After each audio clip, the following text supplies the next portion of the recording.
안녕하세요, 원야입니다. 오늘은 퇴직연금 이야기를 할 거예요. 연금 얘기는 전에 찍어뒀던 게 있어요. 연금으로 10억 만들기 뭐 썸네일 이렇게 큰 게 하나 있거든요. 그 영상 정도는 보고 오셨으면 좋겠어요. 퇴직연금을 이제 얘기 드릴 건데 뭘 보고 판단을 해야 되는지, 어떤 투자를 해야 되는지 이렇게 두 가지 설명드릴 겁니다. 이 영상을 늦게 찍었던 게 이번 10월, 11월부터 퇴직연금 이전할 수 있는 제도가 나왔어요. 퇴직연금 원래는 이 증권사나 보험사, 뭐 은행 이런 데서 그냥 가지고 있어야 되는데 이 실물 이전을 할 수 있게 지금 제도가 바뀌어가지고 이전을 해야 된다 이런 얘기들이 많이 나올 때예요. 증권사나 이런 금융사들에서 엄청 홍보를 많이 할 거예요. 그래서 제가 영상으로 설명을 드릴게요. 첫 번째 포인트는 이거예요. 수익률로 홍보하는 회사는 걸러주세요. 뉴스도 마찬가지예요. 퇴직연금 수익률 누가 1등이다 이런 뉴스들도 나오거든요. 이해를 못하겠어요. 왜 그렇게 홍보하는지. 그러니까 이게 진짜로 보는 사람들이 도움이 안 될 텐데 그냥 이제 1위라고 찍혀 있어가지고 컨텐츠를 만들어야 되니까 만든 것 같은데 그런 분들은 걸러주세요. 최소한 제 구독자라고 하면은 퇴직연금이 옮긴다고 했을 때 수익률을 보면 안 되겠구나 이렇게 봐주세요. 왜 그러냐면 여기 이제 퇴직연금 수익률 비교 공시라고 해서 24년 3분기 기준으로 수익률들이 이렇게 나와 있어요. 엑셀로 이제 정리해서 볼 수가 있어요. 이거를 뭐 여러분들한테 공유 드릴 건 아니지만 이걸 참고한 거예요. 근데 여기 봤을 때 퇴직연금 수익률 판단을 할 때 뭐 원리금 보장형, 원리금 비보장형 이 정도 두 가지 요소로만 하고 있거든요. 근데 실제로 우리가 퇴직연금을 굴릴 때는 이 사용자가 선택을 하고 있기 때문에 두 가지만 있는 곳은 거의 없어요. 보통은 저위험, 초저위험, 중위험, 아니면 고위험, 초고위험 이런 식으로 제가 설명드렸던 위험 등급 따라서 4가지에서 한 6가지 정도는 선택할 수 있게 되어 있거든요. 근데 이런 것들을 비교 안 하고 그냥 다 묶어가지고 여기가 1등입니다. 이렇게 한 거는 말도 안 되는 얘기죠. 그래서 첫 번째 말씀드린 거 수익률로 홍보하는 회사는 걸러주세요. 컨텐츠도 걸러주세요. 제 거 말고 딴 것도 많이 보실 테니까. 그럼 뭘로 해야 되냐? 두 번째 포인트는 퇴직연금을 굴릴 때 수수료를 판단해주세요. 수수료는 확실한 거잖아요. 수익률은 확실하지 않아요. 예를 들어서 23년 11월부터 24년 11월까지 경제 상황이 달라지잖아요. 작년 1년 동안은 바이든 행정부였고 앞으로 1년 동안은 이제 트럼프로 바뀌는 시기고 바로 직전 1년 수익률로 앞에 1년 수익률 홍보하는 건 말도 안 되죠. 대신에 작년의 수수료랑 앞으로 벌어질 수수료들이랑 거의 달라지는 건 없을 거예요. 뭐 특별히 막 이벤트를 하거나 이러지 않는 이상 수수료를 보고 판단하시는 게 첫 번째입니다. 수수료도 엑셀로 정리를 또 해놨어요. 공공기관에서 제공한 자료를 가져온 거고 우리가 봐야 되는 거는 DC형이랑 IRP형이죠.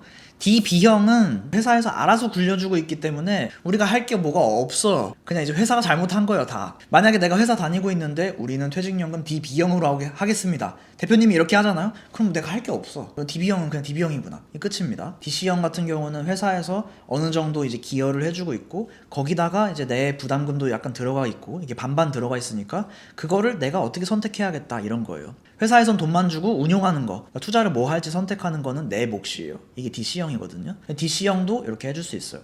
그리고 이제 추가로 거기다가 추가 납입할 수 있는 IRP 계좌가 있는 거고. 그래서 여기서 봤을 때 총 비용 부담률이 0%부터 0.86%까지 아주 다양해요. 하나손해보험, 한국포스증권 이런 데가 DC형을 만약 여기서 선택해가지고 굴릴 수 있다라고 하면은 0%예요. 그러니까 수수료가 없는 거죠. 무슨 뭐 운용관리 수수료, 자산관리 수수료 이런 것들이 없는 거예요. 뭐 IRP형도 오름차순해가지고 보면은 비용 부담률이 없죠. 하나손해보험도 없고 이제 하나투자증권은 0.1% 정도 있고 0.15, 0.17 이런 식으로 조금씩 이제 늘어나고 있어요. 근데 여기서 IRP까지 안 하실 분들도 있을 테니까 DC형부터 보자면은 증권사, 보험사, 은행 이렇게 다 섞여 있어요. 근데 여러분들이 선택해서 굴려야 되잖아요. 선택해서 굴릴 때 ETF로 투자하실 확률이 매우 높아요. ETF랑 유사한 상품들, 펀드, ETF 이런 상품들. 근데 그런 상품들을 여러 가지를 이렇게 쭉 선택을 해야 되는데 이 선택폭이 넓은 게 증권사예요. 내가 이제 보험사나 은행에서 굴려야겠다 하면은 은행이나 이런 데도 지금 열심히 노력하고 있지만 아직까지는 증권사의 선택폭이 넓어요. 그래서 극단적으로 예를 들자면 내가 미국 주식에 투자하고 싶은데 은행에선 선택할 수 있는 게 하나밖에 없어요. 근데 증권사에서는 한 5가지 돼. 이런 식으로 선택폭이 다르기 때문에 증권사로 선택하셨으면 좋겠어요. 그리고 증권사에서 판매하고 있는 ETF들이 수수료가 적으니까 이걸 선택했을 때 수익률이 높을 확률도 높아요. 이해되셨죠? 그래서 이런 부분들이 있기 때문에 가능하면 증권사 중에서 비용 부담이 적은 대로 선택하셨으면 좋겠다, 이런 이야기를 한 거예요. 무료로 막 VOD 만들고 이랬을 때도 펀드 이야기를 넣어놨던 게 한국 포스증권이 이런 제반 수수료들이 싸기 때문에 선택지가 없으면 괜찮다 하는 의미로 넣어놨던 거예요. 이제 무료 강의 한 3편 정도 만들어놨으니까 한번 참고해보세요. 여기 자료 나오죠? 이 내림차순 해가지고 1등부터 한 10등 정도까지 증권사들을 이렇게 내림차순해서 보여드릴게요. 여러분들이 이 중에서 선택해보세요. 그리고 여기서 하나 주의사항은, 만약에 여러분 회사가 어떤 은행이나 증권사, 보험사랑 뭐 계약이 안 돼 있으면 이 10가지 중에서 선택할 수가 없을 수도 있어요. 그런 부분은 알아두셔야 돼요.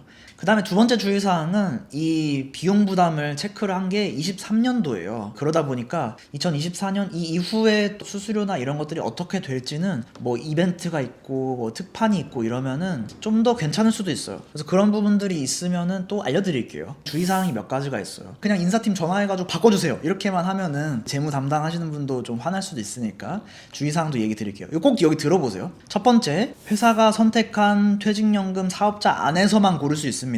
회사가 거기랑 계약이 안 돼 있다 이러면 그냥 대표님 원망하는 걸로 하겠습니다. 두 번째, 우리 회사가 DB형이에요. 혹은 내가 DC형이에요. 그러면은 DC형은 DC형으로만 옮길 수 있어요. IRP는 IRP로만 옮길 수 있고, DB형은 DB형으로만 옮길 수 있고. 예를 들어서 어떤 금융회사가 우리는 DB형만 하고 있습니다 하면은 내가 DC형이에요? 그럼 DB형인 저쪽으로 옮길 수는 없어요. 이해되셨죠? 세 번째, ETF 선택할 거면 반드시 증권사로 하세요. 강조드립니다. 뭐 안 그런 경우도 있지만 대부분은 증권사가 선택폭이 넓어요. 네 번째, 만약에 여러분들이 IRP나 DC형 이런 데다가 ELS 뭐 이런 걸 넣어놨다, 만기가 있는 상품을 넣어놨으면은 만기가 끝나고 나서 해야 돼요. 그래서 이런 약간 혜택이 있는 ISA 계좌, 연금 계좌에 ELS나 뭐 이런 ELB나 이런 상품들을 안 넣었으면 좋겠다라고 얘기했던 게, 이런 제약사항들이 생겨서 그래요. 만기 때문에. 다달이 그 리뷰할 때 키움증권 뭐 무슨 ELS 특판합니다 이런 얘기 하잖아요. ISA 계좌는 안 넣었으면 좋겠다고 얘기한 게 이런 제약사항이 생겨서 그런 거예요. 그래서 이 부분은 확인해 보셔야겠죠. 근데 거의 없을 겁니다.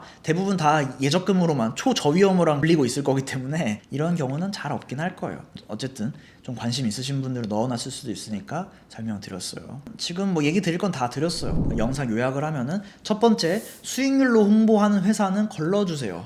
최소한 제 영상을 보고 있다면. 두 번째, 수수료를 보셔야 됩니다. 수수료를 볼 때 뭐 여러 가지 이렇게 쭉 엑셀로 만들어 놨으니까 영상 멈추고 잠깐 확인해 보고 그 중에서 내가 선택할 수 있는 게 있다 그러면 그쪽으로 옮겨 주시는 거. 이렇게 두 번째였어요. 세 번째, 이전할 때 주의사항도 얘기 드렸습니다. 이 주의사항도 모르고 인사팀 전화해가지고 무작정 바꿔주세요 이러면 안 됩니다. 퇴직령에 뭐 넣어야 되냐 뭐 이런 것들은 포트폴리오 영상 좀 보세요. 다 나와 있어. 다. 이 무료 강의 이거 3편 만들어 놓은 것도 1편, 2편, 3편 그 하실 몇 분밖에 안 될 거예요. 그 정도만 보셔도 뭐 선택해야 되는지 아실 수 있을 거예요.